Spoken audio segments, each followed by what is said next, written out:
Innovative Solutions here, bringing you a video with Survivor Johnny on how to make a coffee can wood burning stove. So as you can see, it's just a simple coffee can, and we're going to go through the step-by-step on how to make one. Pretty cool. Watch. Okay, Survival Johnny's here. He's going to walk us through a step-by-step on to make this wood burning coffee can stove, survival stove. Take it away.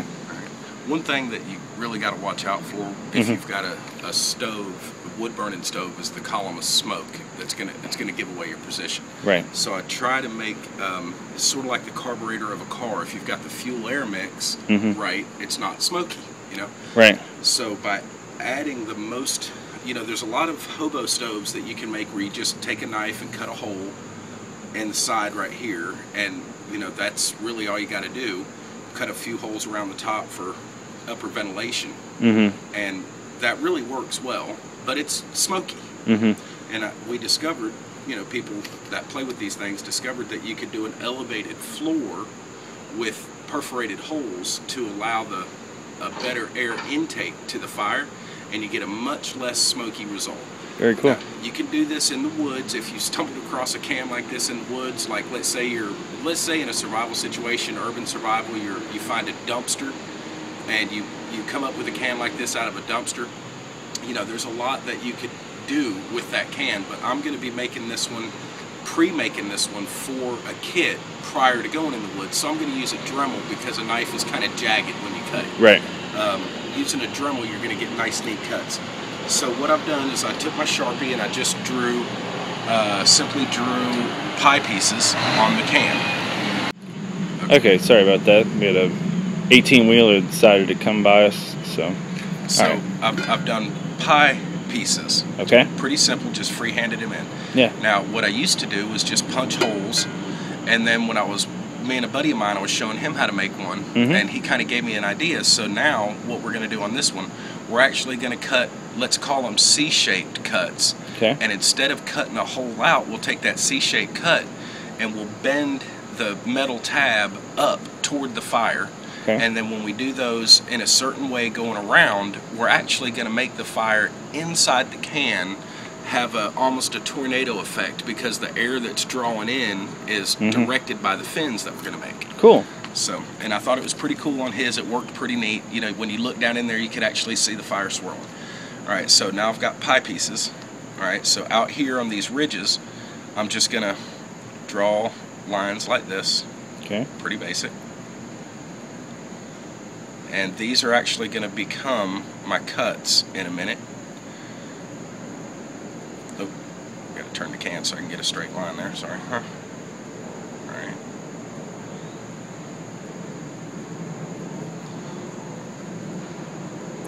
From start to finish, this should take about 15 minutes. Yeah.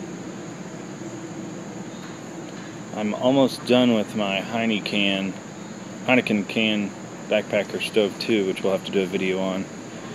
So, but this is a really cool stove, lightweight too. Very lightweight. Okay. We've actually played with this one out back several times and had a good result. Okay, so there's no guard on my Dremel. Yeah.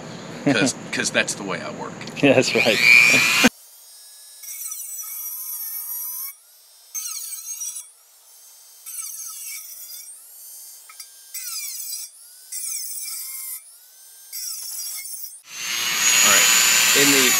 In the interests of not having a 15-minute long video that you got to watch, we'll just cut the rest of these when you're not watching, but I'm doing this just so you can kind of see. Alright, so you could take your knife even and push it in, or a stick or something. Yeah, stick is fine. Okay, so we can just take I've bent these in at a 45. Yeah. I didn't bend them 90, I bent them 45, and that's going to help to give it a directional flow of the air coming in. This I'll actually be cutting off of this can and using it on this can in a minute, and you'll see that when we get to it. All right, so I'm going to go ahead and cut the rest of these real quick. Okay.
that. Now, tear this off.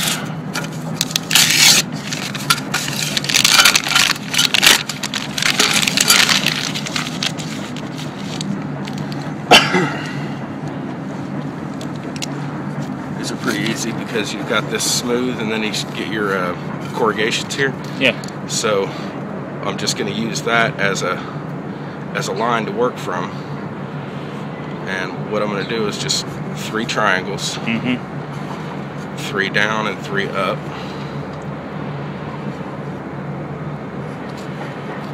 Like that. Okay.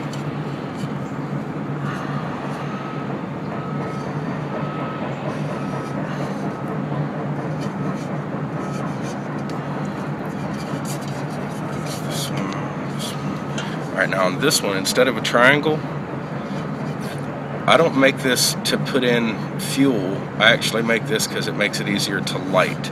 Okay. So by doing a slightly larger hole here with 3 tabs, what I'll be able to do is, well, you'll see. Okay. So. And more Dremel.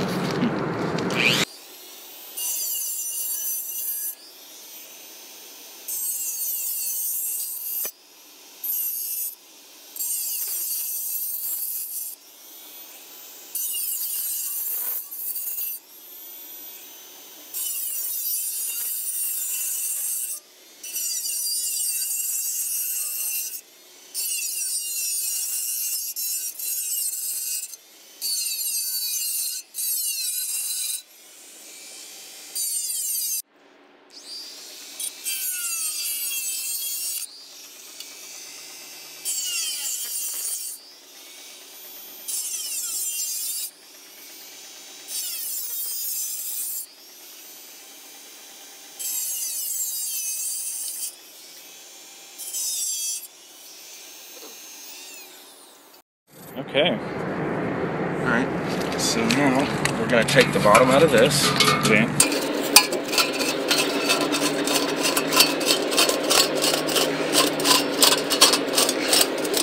The down ones that I start with. So you'll have to just kind of edit that. Okay, so the down ones push in. Yeah, the down ones first. To 90.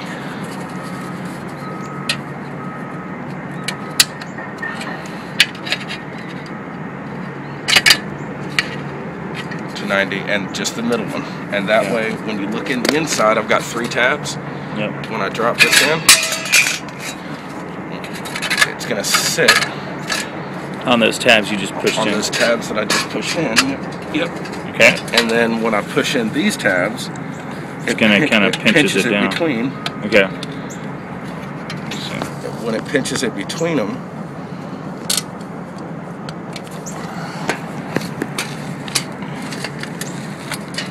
get this where you can see what I'm doing.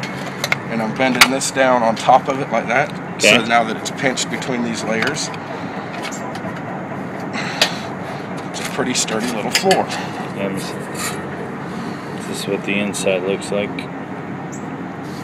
It's just a nice sturdy little raised floor. Yep, those are pinched down. And then if you look from the bottom, I've got the directional fins. Very cool. So now that you've got that done, you're 99% there. All right, okay. I'm going to put just a couple of small holes across the bottom here for breathing. This one is really close to done. I mean, you've got to, you know, it takes like, I don't know, what, 15, 20 minutes to make one of these, you think? Yeah.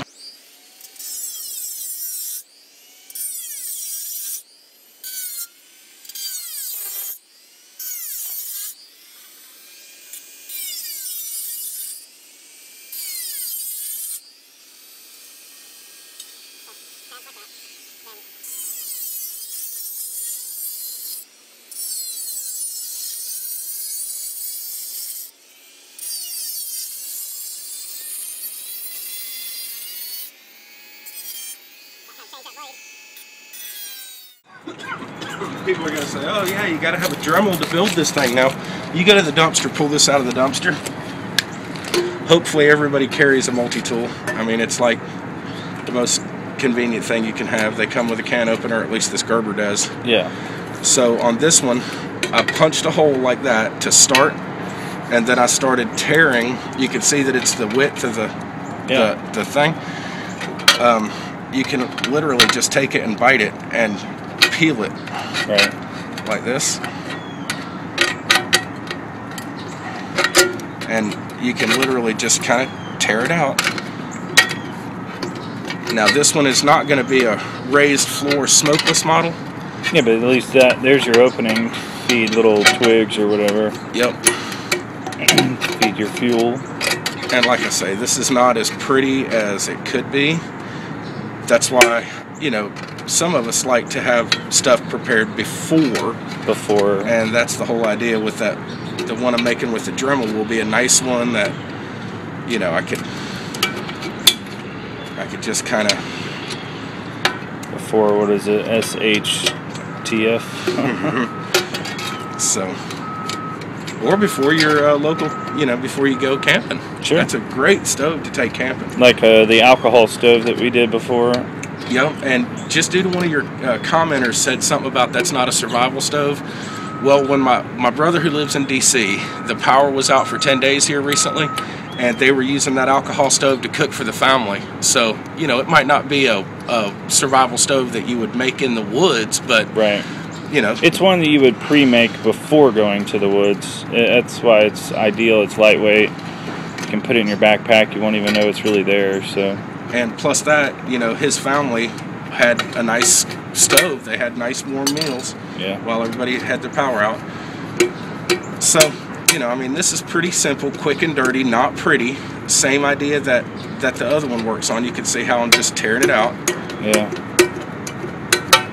And so, essentially with this survival one that you would make out of a dumpster as you're fleeing the city for whatever reason. Big hole here by punching the holes like air to get in. Like I did there. Punch a couple more just so y'all could see how to do it.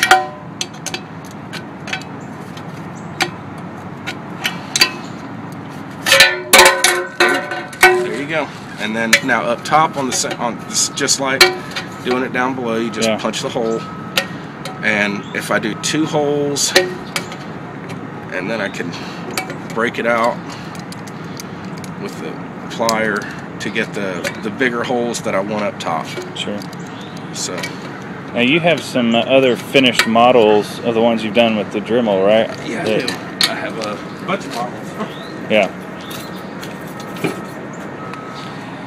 So that's a rough one. You could do out of any kind of trash you find in the dumpster. You could even do it out of really a aluminum Coke can if you wanted to. But here's a small finished model. This elevated platform is made out of the same wire that holds the ceiling grid up. Yeah. And I made it to where it's removable. So, you know, that's pretty much the whole stove. And then to put it together, you can see how this is kind of bent. This will go in here, and then when pressure is put on it from these, from the other one, it stays up. So I just put that in and bend it up and hook it on that. Nice. And then the last one. And these are the types of stoves that you would want to have made before you went to the woods. Yeah. To me, it's definitely better. Yeah. To have them made first. Yeah. So. Because you don't want to be out in the woods and somebody hearing you drill with a Dremel. I'm just kidding. This one, nice. This one is the same thing with these that pop apart. Yeah. Okay. And that, you know, makes it just more easily storable. Mm-hmm. And you can see this is where I light it. Yep. And what I'll do is I'll have this off, and I'll get a handful of like dried grasses or maybe wood shavings or bark. I like dried bark, works well from a hardwood. The inner part of the bark that tears off like paper, oh, that's awesome kindling. So I'll get all the kindling in this area, and then I'll basically fill this up with small sticks working to bigger sticks toward the top. Then I'll put this back on, the pot stand back on, which you don't have to have a pot stand if your pot is big enough to fit on here. That's what these holes do, is they let it, enough air comes out that it doesn't choke. You could also probably use some fresh green sticks, couldn't you? cross them at the top. Yeah, as long as they're nice and green, and a little thicker, I guess. A couple other designs here, so those are pretty cool, very, very cool. So, what would you call this? It's a hobo stove. A hobo stove, yeah. How to make a hobo stove. So with a Dremel or without, we did do a design over there. It's just simple, as long as you have a, one other thing, a lot of people are going to say, well, why can't you just have a campfire? Well, you can have a campfire, but a campfire is going to have a lot of smoke. Right. And, if you've ever been, camping out in the woods and you've seen a column of smoke coming up from somebody burning a fire in their chimney or whatever, you can see, you're going to attract attention, yeah. But these, it's just like if you think about a carburetor on a car.